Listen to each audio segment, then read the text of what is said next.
The story begins with the heroes being over the body of the protagonist who feels very bad after a fight with a huge dragon. The girl is in a lot of pain because she is badly wounded, while her allies say that the rate of infection is too high, and if her body starts to decompose, it will be impossible to resurrect her. The goal of their squad was to exterminate Kunterna, which is a demonic dragon that disrupted the world order. The warriors who fought this dragon were great warriors who came from different worlds and dimensions. These heroes were Hania, Jamil, Gedor, and Zephyr. One of the red-haired warriors, weeping, promised that they would never forget the noble sacrifice of the protagonist, to which a man with long white hair, very much like an elf, declared that such things should be said only after her eyes were closed forever. The leader of all this company, the hero of those difficult times, and the strongest to unite the world and dimensions entirely, is Elkinas. Leading a squad, he led always the lowest levels of the demon cave well, and at the moment when he was about to give the demon dragon a decisive blow, this dragon used his ability called Dragon's Breath. Since the protagonist named Arin had no time to think, she immediately pushed Elkinas away and absorbed the breath sphere. This demon's breath is a poisonous Zapthia gas, which exists as small spheres before it turns into a gaseous state, which means that at that moment you can defend yourself against it with the slightest of losses. I mean, it's possible to save all lives by sacrificing just one person, and the protagonist decided to sacrifice herself. At that moment, she thought of nothing, because it was necessary to save all her allies, breathing heavily. She asked Zephyr if the dragon was still alive, to which Jamil, crying, said that naturally, and she simply silently sacrificed self, to which Arin replied that there was no time at all to set up a defense account, and she should have done something to prevent the dragon from dealing with them all. Looking at Jamil crying, the protagonist asked him to calm down. She also noticed that she was seeing worse, which means that the poison seems to have already affected her eyesight, because earlier the guys' faces were clear, and now she can't see anything at all. After a couple of seconds, she also felt that her sensitivity was gone too, and she didn't feel any pain at all.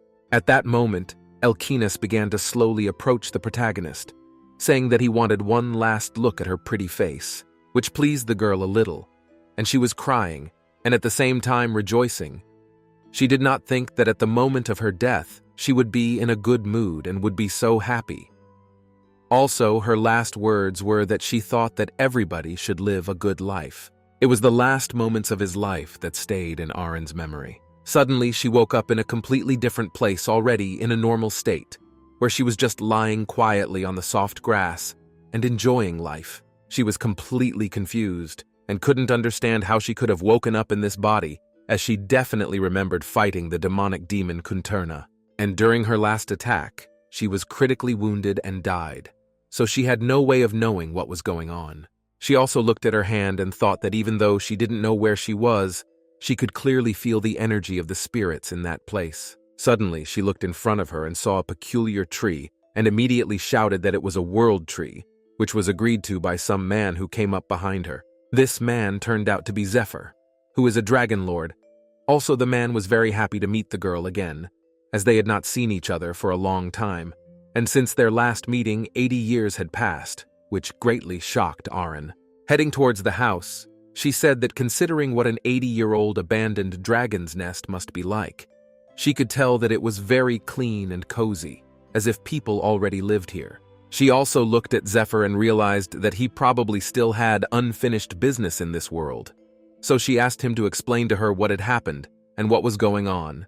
Holding the mug in his hands, Zephyr replied that he had hidden her soul in Tanya from everyone as soon as she passed away, and the spirit sphere came out of her mouth. Besides, at that moment, her soul was so happy and was getting ready to go to the world of the dead. Sipping his tea, he said that's why he decided to take her soul. When Arin heard that, she got very angry and slammed her fist on the table and asked him who he was to go against the laws of nature. But Zephyr, though, only to help her soul find peace under the world tree that protects the demon. Besides, he thinks the protagonist was worthy of it. In addition, she is the only person whose spirits bestowed love. One, as the protagonist believes that even though she was a spellcaster, this fact does not give her the right to rest in such a place. So she believes that Zephyr, as protector of the world tree, has violated countless of her duties to bring her here. She looked at the man and thanked him, asking how she had stayed alive then, something no longer much of a surprise to Zephyr, and he thought it was very strange. The world tree demanded his blood, and he thought that this was the price for her repose here, so he gave it. But the tree began to create a sphere of branches and leaves in its crown, and then enclosed Arin's soul in its arms, as if it were going to revive her. After a time, her body began to form, and 80 years later, she was born. The man also added that the girl had changed a lot from the last time, so he gave her a small mirror to look at herself. Looking in the mirror, Arin was in complete shock as she couldn't even recognize herself. Zephyr asked her if he could call it a joint experiment between him and the world tree, since they had created this body together, and it had been a very successful experiment. He suddenly realized that in people's minds, he was Arin's father, and the world tree was his mother. So he said that if the main character wanted to, she could call him Daddy. Upon hearing this, the protagonist was outraged and immediately threw a mirror at Zephyr's head, refusing the offer. Looking at the girl, Zephyr wanted to tell her briefly what had happened while she slept, so he decided to start his story with Elkinas. He stated that Elkinas Pontiac spread, being the scion of a family belonging to a side branch of the imperial family, and by possessing the heart of a demonic dragon after killing it, he rose to the level of a demigod and received eternal life. Arin was in a stupor. It's like she couldn't understand why Zephyr said Elkinas was delirious, if in fact it was perfectly fine. To which the man replied that it was because the warrior had taken the demonic dragon egg and was now taking care of it, which shocked the protagonist, and she couldn't understand why no one had stopped him, since it was the egg of the enemy they'd been fighting for so long. Zephyr added that all his battle comrades, including him, were against it, but Elkinas didn't listen to anyone at all, and only did what he wanted to do. They tried in every way to dissuade the warrior from this venture, and begged him to get rid of the egg of the demoniacal creature. However, even these entreaties did not avail, but, in addition, when Duke Pontiac began to put pressure on Elkinas, using the power of his family, the warrior simply dealt with the Duke and became the head of the family. This Duke was his uncle, of whom they, in a sense, they were of the same blood. And the 6th squad of knights, sent as a warning to the Denbane Empire, home of Elkinas, was completely destroyed. All this information gave Arin a headache as she didn't understand why such a strong warrior needed a demon egg and why he intended to breed demons. At that moment, Zephyr said in a calm voice that he guessed the reason for the war. All of this does. Namely, it all has to do with counterparts' abilities that transcend time and space. Elkinas also wants to go back in time and change things, which surprised the protagonist even more, and she couldn't understand why he would go back to that time if it was so peaceful now, and she wondered what he wanted to change. Zephyr looked at Arin and replied that he probably wanted to change her death, but the girl immediately asked the man not to talk nonsense, as it didn't make any sense. Besides, everyone is preparing for their death, so there's nothing you can do about it. And that's even a child can understand. Besides, they took an oath before the march and pledged to sacrifice their lives if necessary. However, thinking the protagonist could not understand why Jamil, that is her very good friend, and the thief of the ego in heaven is the beloved Elkinas, so she decided to ask Zephyr what Jamil was up to now, to which the man replied that she had passed away after dedicating her life to running a criminal organization, but he couldn't understand why Arin would ask about her, to which the girl replied that she and Jamil liked each other, which meant that Elkinas would listen to her words, and she was also very curious if they had a wedding, which surprised the man a bit, and he replied that there was no wedding, so the protagonist immediately realized that they probably just broke up. But she said that she would have done the same if Elkinas had done such a thing with the dragon egg. However, looking at the expression on Zephyr's face, she immediately realized that something was wrong here, and she asked if Jamil and Elkinas were actually dating, to which the man replied that as he said nothing happened between them, which surprised the protagonist, as she clearly remembers how these two disappeared every night at training, and Elkinas was not even afraid to entrust Jamil with his defense. But Zephyr immediately explained to her that it was just training, and Elkinas would let her if she asked him to. In fact, he was even willing to trust Arin with his life. Suddenly, the protagonist remembered how those two were always whispering about something alone, and every time Elkinas's face would blush intensely. Hearing this, the elf looked away and calmly replied that he couldn't tell her the reason for this, and it's up to Elkinas to explain it. When the protagonist first saw Elkinas, he was the lowest boy in their village. Her mom was a herbalist, and every time she went shopping with her, the protagonist saw Elkinas get beaten up. One day, the girl decided to help the war, and called the knights here to scare the bullies, which of course she did, and the bullies immediately started running away. But it was really all a big hoax to fool the bullies, and they eventually bought into it. Approaching Elkinas and holding out her hand to him, Arin at once inquired of him if he was badly hurt, and whether he would allow her to look at his early, when the girl cured him with her herbs, and took him to the forest where she introduced him to spirits that only she could see. That's how he became her best friend. They went everywhere together holding hands. Arin was never lonely with him, but then one day Elkinas suddenly disappeared. According to the spirits, he was a descendant of Duke Pontiac. The next time they met, it was 12 years later, the year after her mother's death. That year, Arin was 22 years old. While the protagonist was gathering herbs, Elkinas came up to her, and after taking off his hood, he immediately apologized for his tardiness, explaining that he wanted to come early. Sitting on a log, the heroes began to communicate. Elkinas said that he tried his best to achieve recognition of his family, but the family Pontiac not only did not recognize him, but also tried to limit him in everything, so he had no chance to return. When the protagonist heard that, she was a bit relieved because she thought it meant that Elkinas could stay here, but the guy immediately explained that he would have to leave again anyway, because he was ordered to capture a dragon in the Denbane Empire, which terrified the main character, and she couldn't understand how he had to capture such a huge demonic dragon alone. To which the guy replied that that's why he came to see her, with the hope that someday they would meet again, and he also promised that he would definitely stay alive.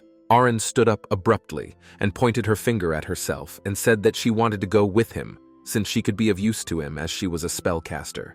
Besides, before her mother left this world, she told her of her extraordinary abilities. Approaching the girl and putting his hand on her shoulder, the warrior explained to her that he could not put her in danger, so he asked her to just wait for him. But the protagonist could not understand how this could be connected, because even if she stayed, it would not guarantee her safety. And moreover, she can't leave Elkinas in such a difficult situation. So she once again asked him to go together. And besides, she has never had a friend in her whole life except him, and she doesn't want to let Elkinas go so easily. Looking into the beautiful eyes of the knight, the protagonist promised that she would not become a burden to him, but would walk side by side with him, and also gain strength. Upon hearing this, the warrior was completely shocked by the girl's words, and got down on one knee and declared that of all the people he knows, Arin is the kindest and bravest person, and his one and only friend. Kissing her hand, he declared that they would live this life hand in hand and face death together, and that when their journey came to an end, they would be together. Back to our heroes, where the protagonist cried and couldn't understand how such a good and kind man could do such a thing, and in a moment become the common enemy of the whole continent.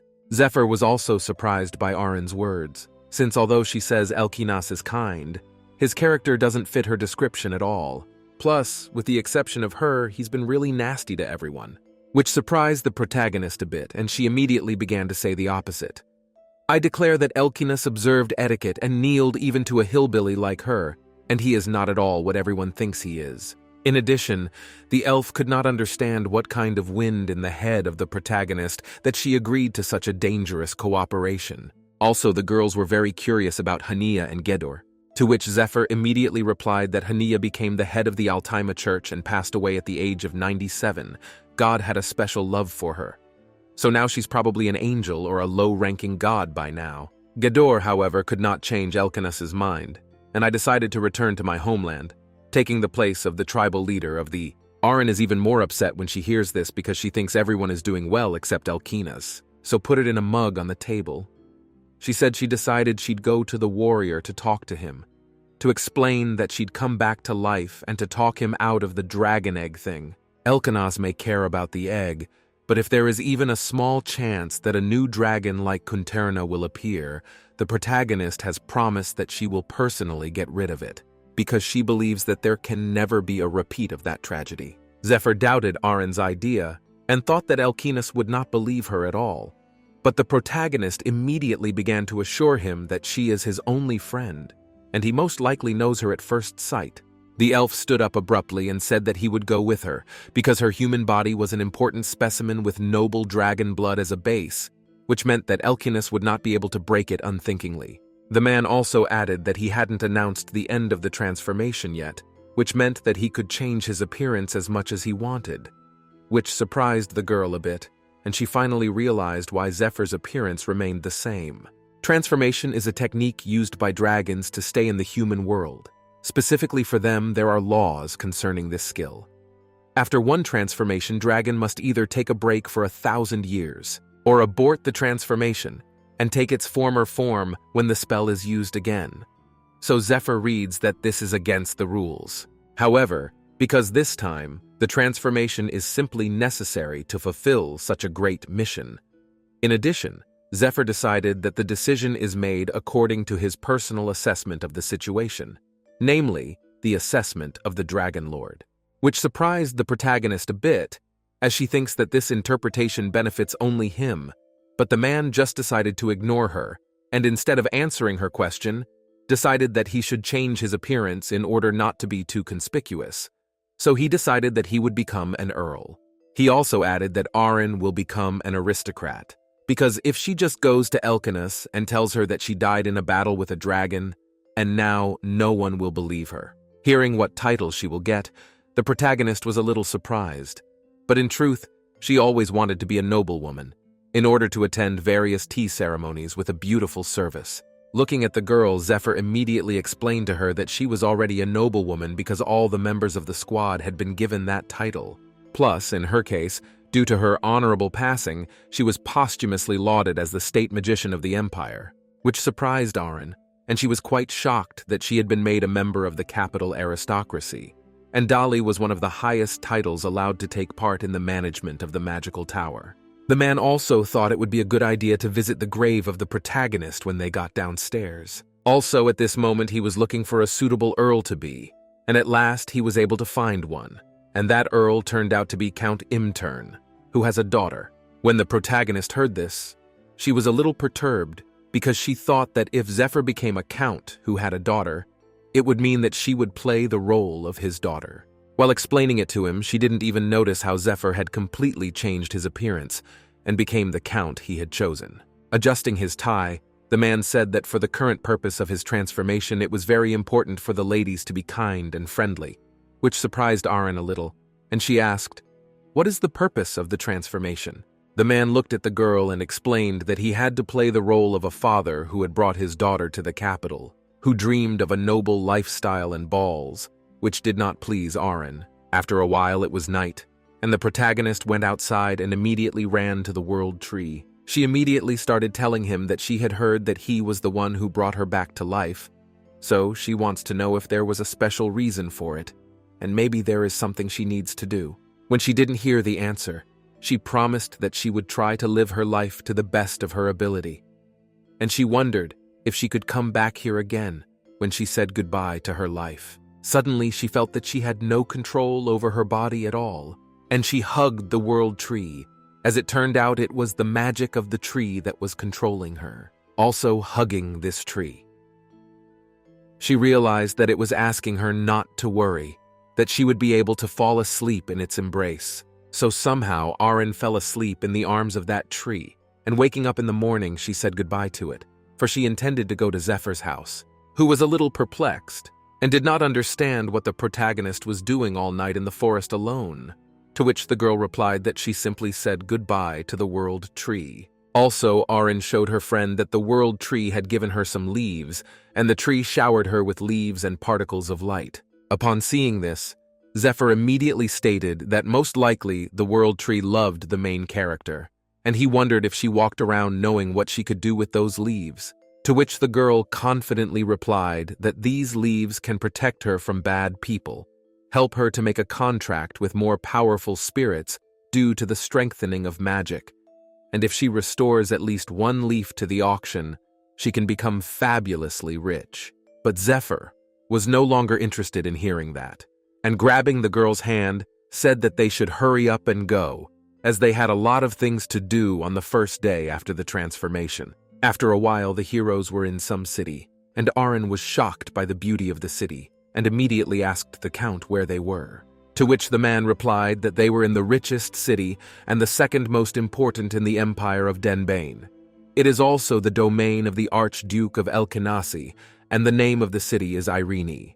The girl also noticed that this city is so full of life, and it has changed a lot from the city she saw in her previous life. The city came under the administration of Elkenas, and its name was changed to Irene, and it grew considerably in size. She also noticed that the main character noticed that the preparations for the festival were in full swing, which is why it was so lively. But she could not understand what kind of festival it was. Zephyr began to explain that this is a special event in this town, namely a festival in honor of the day the demonic dragon was destroyed.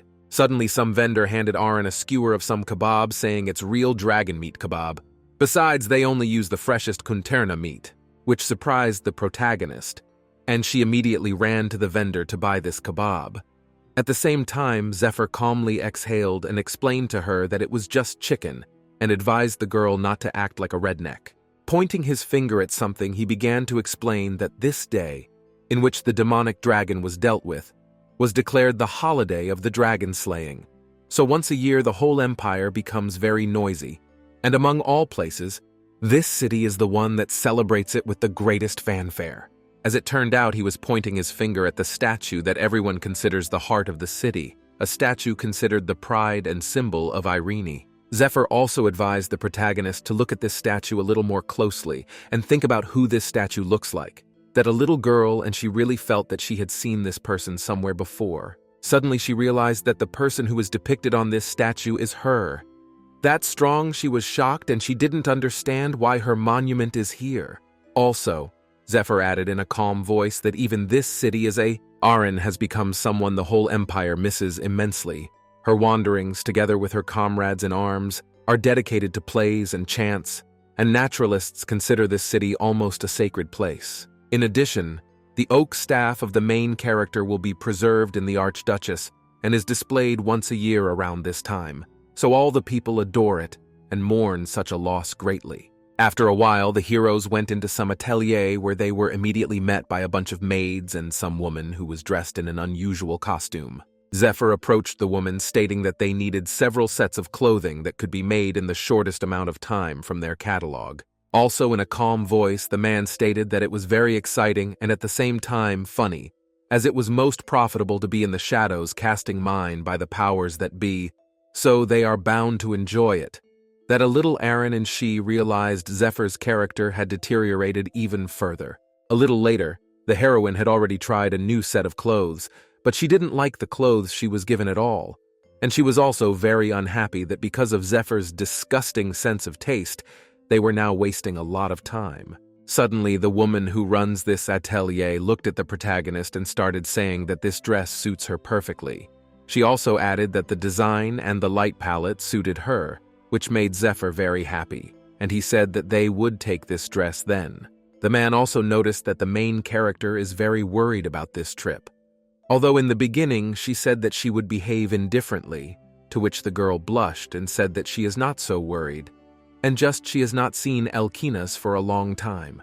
When she looked at Zephyr, Aaron noticed an object in his hands and immediately realized that it was a snippet, which was some sort of common way for dragons to transmit information, and she had often seen Zephyr use it on quests. When the man looked at this snippet, he claimed it contained a message from the aide he sent to the palace. At the same time, the main character was just looking around and noticed that Zephyr had put silence magic on this room, so that no one would listen to their conversations, and she wondered what it said if no one but them should hear it. Zephyr, reading the snippet, realized that there are two pieces of news, bad and useless, and decided to ask Aaron which one she wanted to hear first. But the protagonist chose the useless piece of news.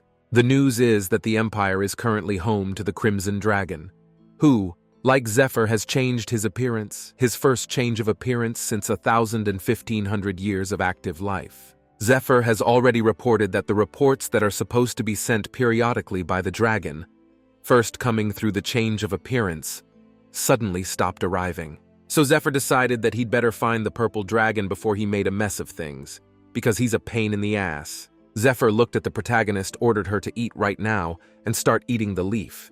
In addition to this, and need to carefully live it and swallow, which left the girl a little perplexed, but she still decided to listen to Zephyr.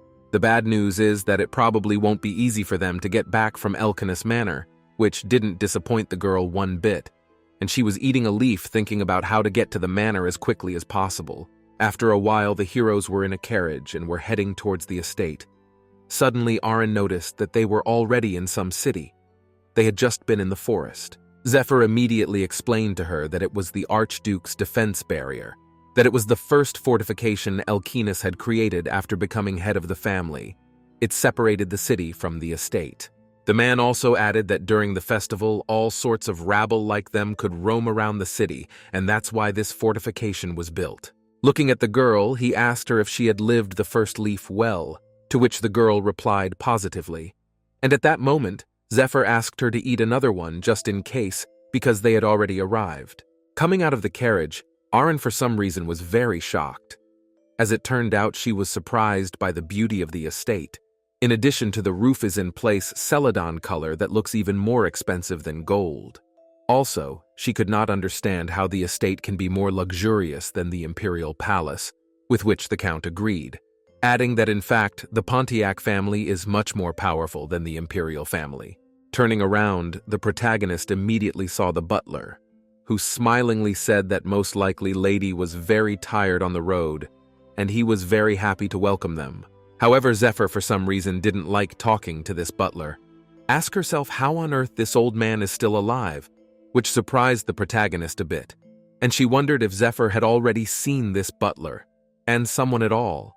Zephyr immediately replied that this butler is a half-elf and must be well over 200 years old.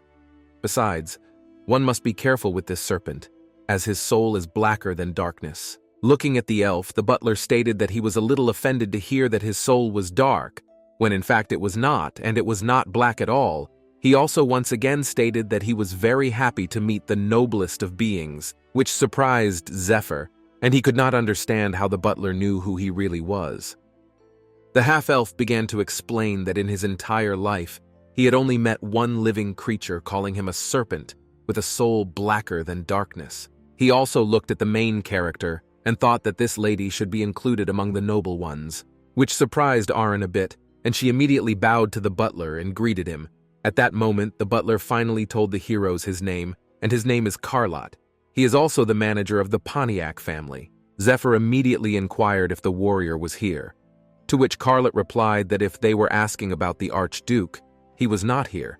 But in view of the meeting being held at the moment, it would not be possible to see him at all today, and considering that the guests of the manor were such noble creatures as they were, the butler thought they should stay behind. At that moment, Zephyr looked at the butler with a stern look in his eyes and asked him to take them straight to Elkinas.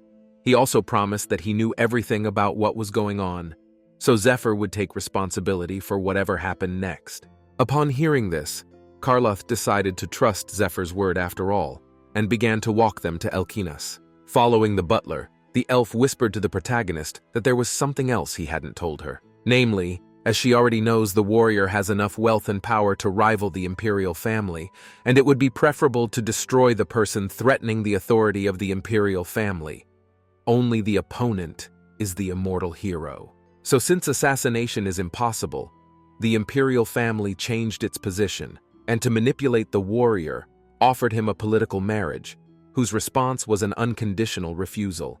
And then the warrior took possession of the demonic dragon's egg, and as if the head of the family, or the imperial knights, whoever opposed him, all of them, had to die. Anyway, the imperial family has done something stupid that started it all, so Zephyr thinks the protagonist will see the stupidity for herself now, which left the girl a little puzzled, and she couldn't understand what kind of nonsense Zephyr was talking about. Finally, going inside, she saw her old friend who was sitting quietly doing nothing. At that moment in her mind, she was very happy because she hadn't seen him for a long time, and she had wanted to meet him for a long time. Besides, she noticed that Elkinas was a little thin, but in general he hadn't changed at all since their last meeting. The protagonist also noticed two people who were probably guests who had arrived before them, and one of the girls who was there looked a lot like Aren. In addition, even Elkinas called her by that name, which today shocked the protagonist, and she could not understand why this girl is so similar to her former self. So she thought that this is exactly what the Denbane imperial family periodically pulls off. Suddenly, Elkinas asked the fake Aren to tell about when they decided to get rid of the demon dragon. At that point, the fake Arena started telling me that she was quietly tearing wormwood on the hill that day, and she wasn't in that battle at all, which surprised the protagonist, and she could not understand how this girl knew all this. Also, she was forced to listen to how fake she was talking about what did not really happen in that no, and she realized that in fact, it was all a hoax. Finally ending their conversation, Elkinas thanked her for sharing her point of view, adding that the memories of those days seemed to come alive in his mind. But there is one thing, and that is the man noticed that her answers are too different from those revived memories. But fake Aren tried to persuade him, saying that in fact, it was a long time ago and she may have forgotten something. However, before he could even finish his conversation, the warrior immediately drew his sword and attacked the fake Aren, saying that the exam had been failed and the damned imperial family had completely lost their conscience. Besides, as the memoirs of Jamil were discovered the year before last, so everyone says something similar to this. The fake Arena, who was feeling very bad, immediately started apologizing to His Highness and begged for mercy, explaining that she didn't want to deceive him. Hearing this, the warrior brought his sword blade closer to the girl's chin and agreed that she really didn't look like Aren, not one bit, and he simply asked her to tell the imperial family that they had failed again. Then he ordered her to get out of the place as fast as possible. Aren, who was watching all this, was in complete shock and did not understand what had just happened. But one thing she could understand was the stupidity of the Denbane imperial family towards Elkinas. They presented him with girls pretending to be her, and Warrior was forced to face the fake time after time, rejecting over and over again the fake image of the main character right in front of him. Aren also realized what Zephyr meant when he said Elkinas was delirious, because if something like this has been going on for decades, it's impossible to stay sane. Suddenly, she noticed that the warrior started to change his clothes, and looking at his beautiful body, she immediately turned away because she had not come here to look at naked bodies. Elkinas suddenly asked his butler what kind of people were standing behind his back, since he seemed to have ordered that no one else be admitted today. The butler bowed to his lord and apologized, saying that the guests who had arrived had expressed a desire to meet him, which surprised the warrior a little, and he said that if they were guests for whose sake he had disobeyed him, someone, most likely someone from the detachment. Also looking at the main character, the man smirked and asked the girl who this unfamiliar face belonged to, since Hanaya and Jamil were dead and he had kicked out his favorite friend a little earlier. Plus, Gador said he would never catch his eye again in his life. That's when he realized there could only be one man left. When he finally realized who that person might be, he immediately pounced on Zephyr with great speed. Grabbing Zephyr by his clothes and looking him angrily in the eye, Elkinas said that he had been trying to find him for a long time, and now Zephyr would have to give him the answers to all his questions unless he wanted to die, because before he died, Hanaya had told him something interesting during the confession. Specifically, she noticed Aren's spirit orb, something a bit of a head-scratcher since Zephyr said he was secretly able to take the orb. However, it turns out that Hanaya noticed it. In addition, by now, the highest-ranking servants simply couldn't help but notice a soul. Elkinas, meanwhile, still not letting go of the elf, orders him to tell everything he knows about this orb right now, as otherwise he will quickly deal with him and finish him off right now, to which Zephyr smirked and asked him to try, which made the warrior very angry, and he was ready to deal with Zephyr right now. At the same time, Aren, watching this scene, felt the murderous aura that she could feel even from a distance. She also realized that Elkinas was nothing like the Elkinas she knew. She had hoped that he was now happily living in a peaceful world where the demon dragon and his kind didn't exist. But how wrong she had been. At the same moment, Zephyr answered the warrior's question, saying that he had cleansed the body of the protagonist and no thanks to the immersion in the holy spring, but he still could not revive the enchantress. This made the warrior very angry, and he stated that it was because he was the one who had taken the spirit sphere. Hearing this, Zephyr asked Elkinas in a calm voice if he was even looking hard, as she could be right next to him, which surprised the warrior a little bit. He turned around and saw the protagonist standing quietly looking at everything in it, hoping that Elkinas would still recognize her, recognize the girl with whom he had shared joys and sorrows, and the friend with whom they had done everything together. However, the warrior smirked and replied that Zephyr was even more unscrupulous than the imperial family. How could they even bother with Arin's appearance? Besides, the warrior said that Zephyr had better bring some brave child who could hide the shivers. At that moment, Arin knew perfectly well that Elkinas was wary of her, and she knew it before she came here. But when in reality Elkinas failed to recognize her, only looking at her with his icy gaze, her heart squeezed with pain. She began to cry loudly because of the desperate situation she was in, and because of Elkinas's resentment and coldness. Elkinas noticed that the girl was sobbing in 3 streams, so he wanted to ask her what had upset her so much. After looking at the girl, he really started to think that the main character could be the real Arin. Also, looking at the traces in white magic, the man realized that most likely the main character is a spellcaster, like his Arin. Also, he thinks that the external difference can be easily justified by the fact that Arin got a new body from the world tree. He said that they had probably worked out everything very well right down to the smallest detail, since Zephyr had decided to bring her, but the man didn't understand how best to check her out. At that moment, the protagonist realizes that Elkinas sees her as his new test subject. Even though she is the arena he has been searching for, she doubts that she can match the arena Elkinas has created in his imagination. So when they finish the exam and he is disappointed with this Arin, he will definitely deal with her, just like the many Arins he has met before. Suddenly she screamed loudly and stated that she was not Arin. She also added that she didn't know who she was at all. However, she immediately stopped, and crying apologized for the fact that her words might have sounded a bit disrespectful. She also had to start saying again that she didn't even know who Arin was, and asked her to believe her.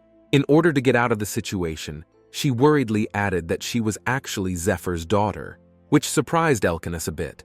And he couldn't believe that Zephyr had met a couple and had children. He was also very curious about who her mother was. At that moment, the protagonist remembered Zephyr's words that in people's minds he was her father, and the world tree her mother. So she replied that her mother was now in the forest, but now she was like a vegetable. Zephyr, who was watching all this, was completely shocked by Arin's words, and he didn't understand how someone could say such a thing about the noble and powerful world tree. This information even gave Elkinas a bit of a headache. He couldn't understand how his mother could be a vegetable. However, he immediately stopped thinking about it, as Zephyr might have her own reasons for not talking about it. He also decided to ask Zephyr why he decided to come here during his transformation. Looking at the warrior, the protagonist wanted very much to tell him that she had come here to help Elkinas because she had heard that he was in danger. But of course, she couldn't just tell him that. So she said that her father had said to look at the newly hatched cub here, which displeased Elkinas more than anything else, because since Zephyr had long since been removed from the dragon book, it had nothing to do with him. At that point, the man replied that this dragonkin was still a child of Kunterna, so they should keep an eye out for the possibility of it turning into something like that. Beyond that, Zephyr even began to wonder a bit if it was really just a dragonkin. Since if it were actually a normal cub, its first words after being born would have been, "You're not my mother, who are you, hot little man?" And then it would have immediately run away from Elkinas. And in that case, the sylphs immediately told Zephyr this, so he doesn't want to take the warrior's child at all, but merely tell them what the problem is. And Elkinas himself would benefit greatly from showing it to them. Elkinas, after much deliberation, decided to let the heroes see the cub, and ordered them to follow him. As Arin followed the warrior, she was greatly surprised that the cub was so large that it was kept in an annex rather than the main building. After a while, they do go into some room, which seems to the protagonist very quiet and cozy than she had imagined. But even with the lights on, she feels disgusted and uneasy for some reason. Looking at the butler and Zephyr, Aaron realized that most likely due to their proximity to the source, they too were feeling the same way. The protagonist slowly made her way to the cradle to see Kunturna's offspring, who emanates this sinister energy. He is the reason Elkinas was labeled insane, and the reason he is now against the world. So she promised to destroy the culprit with her own hands, but when she looked in the cradle, she was stunned, because instead of seeing a baby dragon, Aaron saw a human baby. This child immediately stood on his feet, and from just one look, the protagonist realized that he was probably begging to be held. So she asked the warrior if she could hold him. After hearing a positive answer, the protagonist decided to take him in her arms and smell him, smelling the pleasant odor that comes from this child. However, she couldn't understand how this cute little baby could be the source of such strong, dark energy. And when she held the baby in her arms, she began to feel light energy. Meanwhile, Zephyr looked at the warrior with his stern gaze, was a little perplexed, and asked him if this child had indeed hatched from an egg 10 years ago, to which Elkinas replied indifferently that it was true, though he had not announced it anywhere, but they should have no doubts. Zephyr said it couldn't be because the child couldn't be a dragon, which surprised the warrior a bit, and he decided to ask how Zephyr could be so sure of that. Zephyr began to explain that dragon cubs cannot be born in human form. After birth, the dragon resembles a small lizard with wings, rapidly developing. After 5 months, it goes in search of a new place and begins to live independently. The main character was still a little puzzled and didn't understand what the child was if not a dragon, but Zephyr scratched his chin and said that he was probably a half-blood.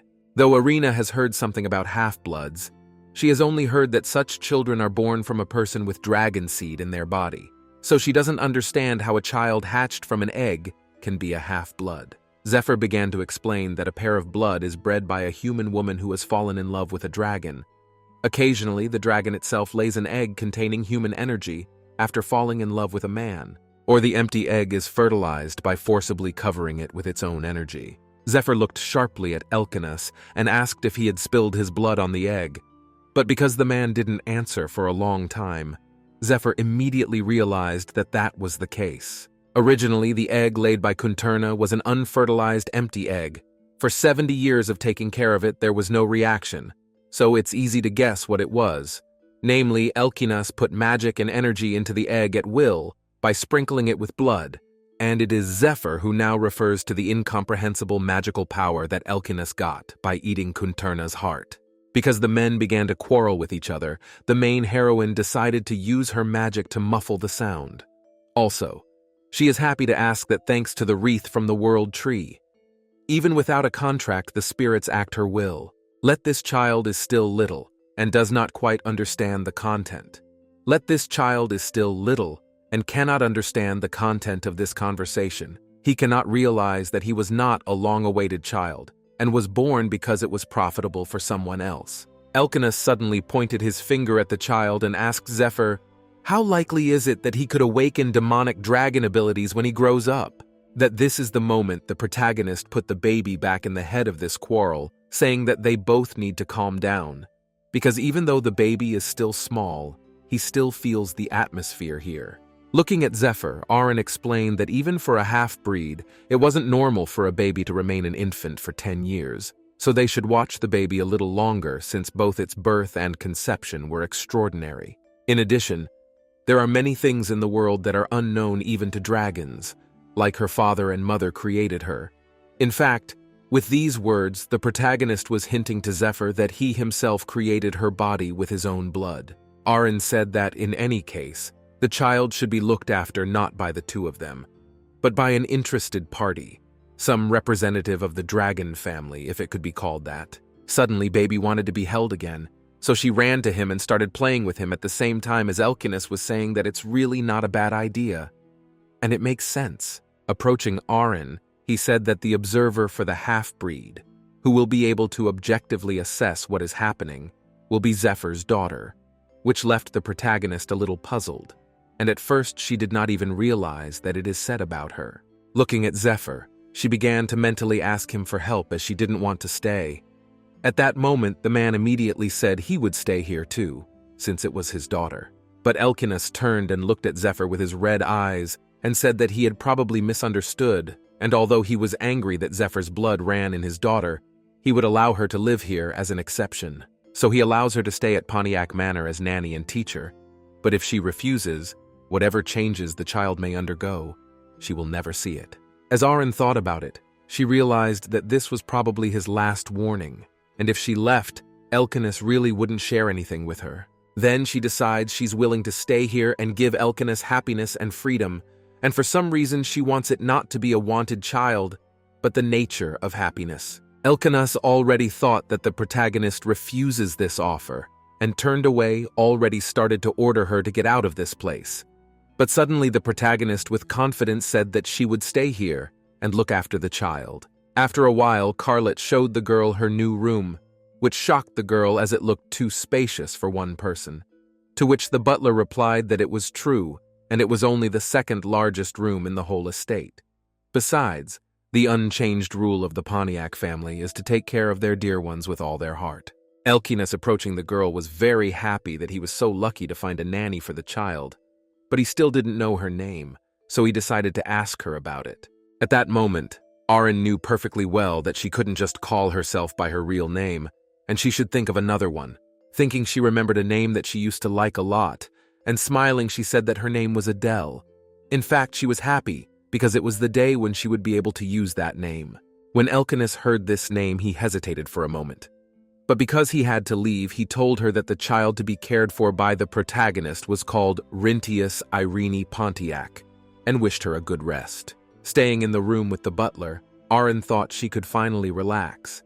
Suddenly, Carlot approached the girl and apologized, asking if he could ask her one question.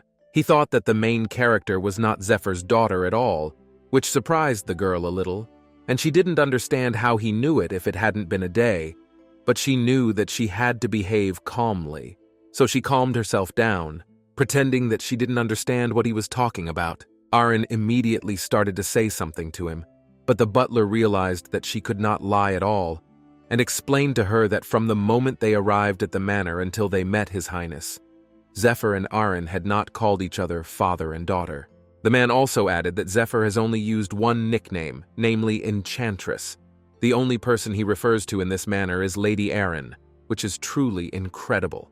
At the same time, the main character didn't even know how to react to it, since Carlot even realized who she really was, so she decided that she should make a good excuse about it as soon as possible.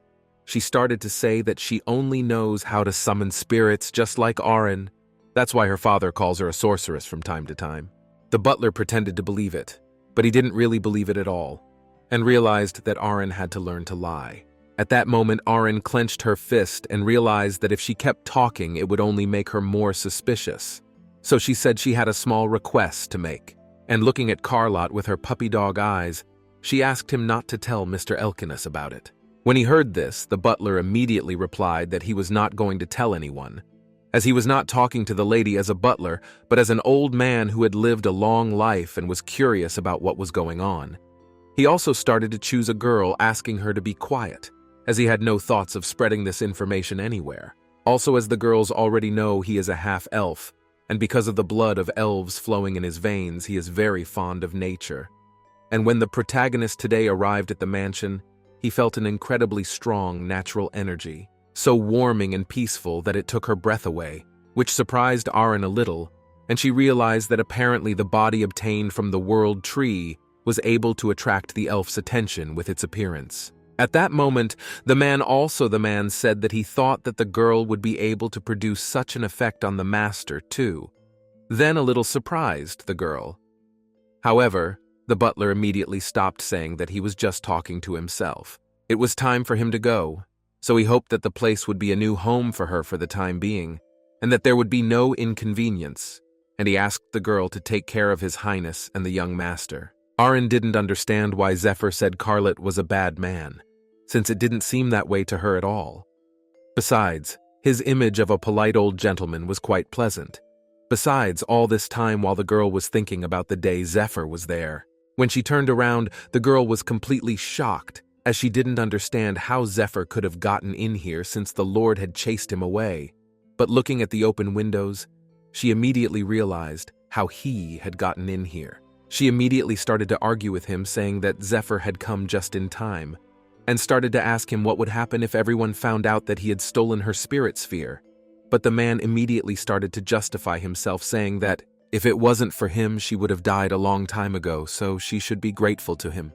The heroes argued for a long time, but because they were already so tired, they decided to take a break. Lying on the bed, Aaron listened to Zephyr, who was glad that they were able to stay alive, which the girl agreed with because she thought that they were really going to end soon. She did not understand why Elkinas was not the man she knew. He had become so cruel that he killed people without even blinking an eye, and he attacked his comrade with whom they had once risked their lives on the battlefield without a second thought. Clutching her head, she didn't understand why it had happened, as she thought that by sacrificing herself she had done the best for Elkinas. But she was very wrong, and her actions not only didn't save him, but even on the contrary, drove him crazy. So the girl thought that it was all because of her. Zephyr put her hand on Aaron's soft hair and began to reassure her, saying that it was thanks to her that they were able to survive, as she had saved the entire squad with her sacrifice, and not everyone would be willing to do such a thing. He also asked her not to think that the beliefs and honor she was trying to defend were meaningless, since she had indeed saved Elkinas, and now she had a chance to save him one more time. Aaron even wept a little when she heard that, and smiling, she thanked Zephyr for being able to wake her up a bit. She also stood up sharply and clenched her fist. She decided that she really shouldn't dwell on the past anymore. She decided that she would not dwell on the future, and the first thing she would do was to watch Rinty grow up. And she added that there was something else that needed their attention, and that was the energy in the children's room. To which the man agreed, adding that there was indeed a very strange power in the air there, and they would have to find out where it came from there. At first, Aaron thought that the source was the owner of this room, because it belonged to the offspring of the demon dragon Kunturna. But when she took the child in her hand, she did not feel any negative energy. Elkinas probably knows about the power circulating in the room, but the girl can't figure out why he left it out. Sitting on the chair and folding her arms, Zephyr stated that while the girl was in this place, she would learn more about this energy while she watched the half-breed grow and evolve. The girl agreed and added that she would put an end to it. Namely, when Zephyr said that although her death had saved many lives, it had driven Elkinas to madness, so she couldn't pretend that she didn't know that even after 80 years her friend was obsessed with the past. So she hopes that now he can accept her death, come to terms with it, and live happily ever after, or finally enjoy it. When the man heard that, he immediately replied that Elkinas should get rid of his feelings for Aaron, which the girl agreed with, adding that they should deal with that first. Zephyr heard this, a little wary as she thought the protagonist had finally realized how Elkinas felt about her. Also at that moment, Irina stated that she thought the warrior was probably just attracted to her, which reassured the man, and he stated that the protagonist never disappoints as always. Even though he thinks she needs to hear it from a warrior in person, his feelings aren't ordinary affection, but a bomb that comes out of nowhere and never burns with the fuse blown off. After thinking about it, the protagonist finally realized that the warrior most likely likes her. Also, the man added that he rather can't take in the toll as she can deny it. At that moment, Aaron thought it was impossible, because Elkinas looked like he didn't like being with her at all. And when they were together, he was always looking around hoping to escape, so she even started to think that she stank. At that moment, Zephyr replied sarcastically that he didn't even understand how Elkinas could like her, for she had even been assigned the chambers that were reserved for the Archduchess. To which the girl replied that it wasn't actually the warrior who had chosen this room, but the butler, much to Zephyr's surprise, and he realized that this snake was awfully guessing. At the same moment, Aaron took hold of her hair, thinking that she couldn't live here now, and assumed that it was actually a trap prepared by Carlot to set for her, since he had found out that his master had gone mad because of her.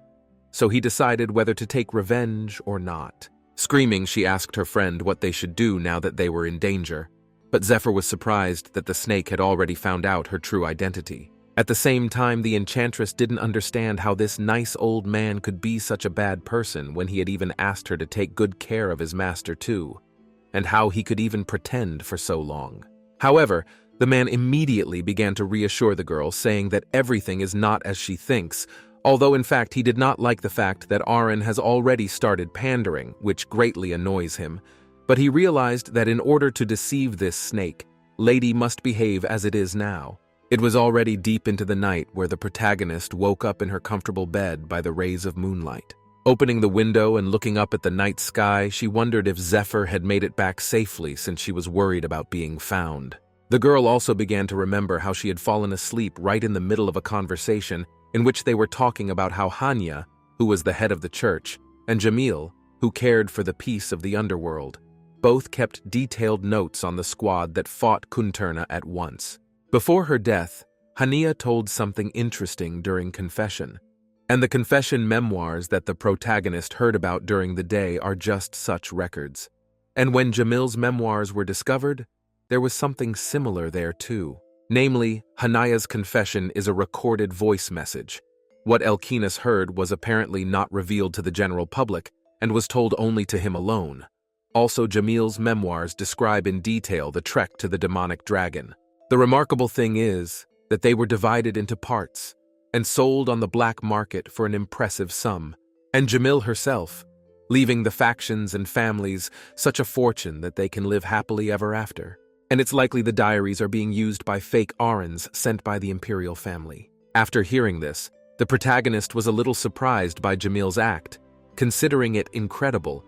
Since she herself sold her diaries and left an inheritance, she also considered Hania also amazing, since that little girl became the head of the church.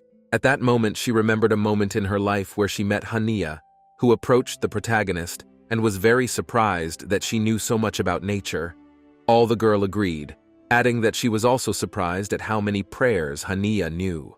The girl was a little embarrassed to hear this, explaining that she had learned them at the monastery since she was a little girl, to which Aaron smilingly replied that she too had learned a couple of prayers when she was a little girl with her mother. Aaron also hugged the girl and told her that in the future she planned to buy a house and plant medicinal herbs in the backyard. She also invited Hanie to have tea with her in the future, which at first surprised the girl a little as she thought that the sorceress only drank tea with the warrior. However, Arena explained to her that Elkinas was always drinking everything in one gulp and sitting with an empty cup. Also looking at the hill, they noticed the warrior together with Jamil, who as usual were together, and the heroes did not understand why lately they began to disappear together often. Now back to the main character, who is calmly looking up at the night sky. I don't know why she had such a strange feeling then, as if her best friend was being taken away from her. Suddenly, she felt something strange, and at first she thought it was a normal fog or ash. But after a moment, she immediately realized that it was sinister energy again. And concentrating, she realized that it seemed to have a purpose, as all the energy was moving in one direction, namely towards Rinty's side. The girl was in a panic and didn't even know what she was doing because it was too late to run, so she realized that she had only one way out. So she started using her magic and shouted for someone to appear. Suddenly, some green spirit came out of her, who looked at the girl, stated that Arena had summoned her again using the seal. In addition, the spirit has said many times about the girl that conscription without a contract can affect the strength of their bond. But Aaron apologized to the spirit, whose name is Aerie, and promised that next time she will definitely make a contract with the Ventus and conscript her normally. However, the spirit must first give Aaron a ride to the East Wing, which the spirit did, of course. Aerie was very angry at Aaron's actions and stated that this was really the last time, as her body had changed, but her recklessness was still there.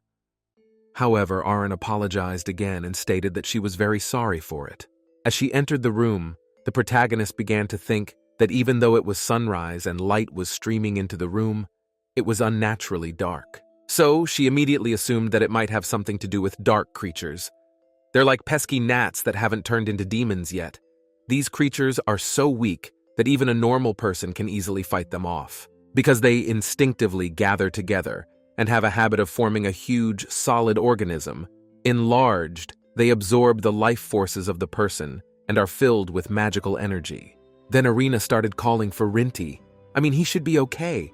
Suddenly she turned around and saw a light very similar to the light that comes from the world tree. She also finally found the baby who was lying peacefully in his cradle, taking him in her arms.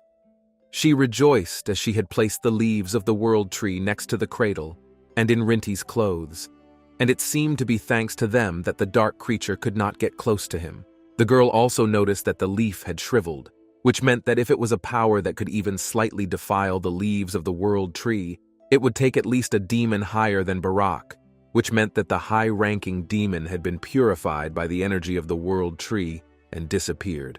The dark creatures reacted to the energy he left behind and accumulated here, but Aaron realizes that this is just a guess. But one thing is for sure, someone is targeting Rinty. Holding this leaf in her hands, the Rent even started to think about wrapping up the contract since she has this leaf, as she needs to get rid of the remaining creatures as well. Besides, it is a spirit now and can be very useful.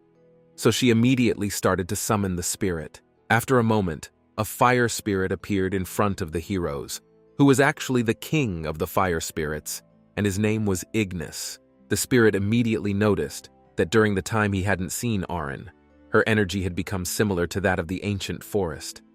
At that moment, the girl greeted the spirit excitedly, saying that she didn't even think they were back together. She also immediately asked how he was doing, to which Ignis replied that he and the others got along well. Also, when he looks at the main character, he immediately remembers the White Days. Also, the spirit was very interested in what kind of child in the hands of the girl, and whether he is her child, which surprised the girl a little. And she immediately replied that it was certainly not her child, and she was just looking after him, which made Demon laugh a little, as he thought that 100 years was enough to revive and start a new family. But apparently he was deeply mistaken. At that moment, Aaron immediately interrupted him, thanking him for visiting the place, also nasty in her hand to the spirit. She asked if he was okay with it, and willing to honor her by renegotiating the contract with her, to which Ignis agreed immediately. He can show off his powers as much as he wants, and he's eager to find out how much more powerful he'll be this time, having gotten a body that's stronger than the last, which once again convinces the girl that Ignis is just as obsessed with winning and challenges. Suddenly, some strange symbols appeared instead of the floor, and the spirit started asking for the name of the one who was contracting with him, and Aaron was forced to say her name. He congratulated the girl, saying that she would be the only spellcaster in this world to have made a contract with a spirit king twice in a row, and Ignis immediately started to rejoice, as it was the first time he had felt such a bright energy in a long time. Also, raising his head proudly up, Ignis immediately realized that the protagonist called him to get rid of the dark creatures that filled the room. The girl agreed, and the demon immediately began to destroy these unwelcome guests. Because of the very dangerous heroine here, she decided to put Rinty down for a while, but she noticed something strange in the corner. She looked over there. She noticed a maid who had fallen asleep with a book in her hands, and as she approached her, she immediately realized that apparently the maid who looked after Rinty at night had passed out because the dark creatures had robbed her of her energy. Taking her hand, I took the maid's pulse and realized that luckily she didn't have any serious wounds and her body was just a little colder. Turning around, she asked the spirit to come back to her when he was done with his business, to warm up one person a bit. Suddenly, the heroine noticed one dark Sazan that could still escape, so she started to slowly approach it. These creatures can hide in any dark place, and she should not miss anyone, as there will be big problems in the future. However, this creature was killed by some sword. When the protagonist looked at this sword, she immediately realized that it was the sacred sword of the warrior Kelfin, and if it's here, there's probably someone else here. Raising her eyes, she saw Elkinas looking at the girl with his stern gaze, holding that sword in his hands. The man was a bit perplexed and didn't understand what Adele was doing here. It's a little unbelievable to the girl, and she worriedly replied that since she was a nanny, she was performing nanny duties. Also at that moment in her mind, she asked the spirit to return. However, The man did not understand what kind of duties the nanny has, as he feels in the whole East Wing strange energy coupled with traces of power, correlated with the level of the king of spirits. All the girl agreed, saying that after his words, she herself also seemed, and she once again said that in fact everything is fine.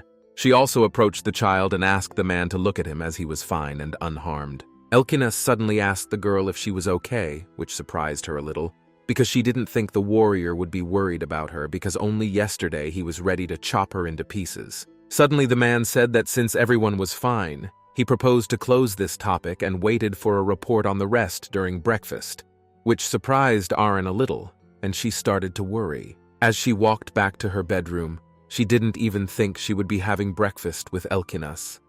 But she liked it a lot, as she could finally spend time with her old friend.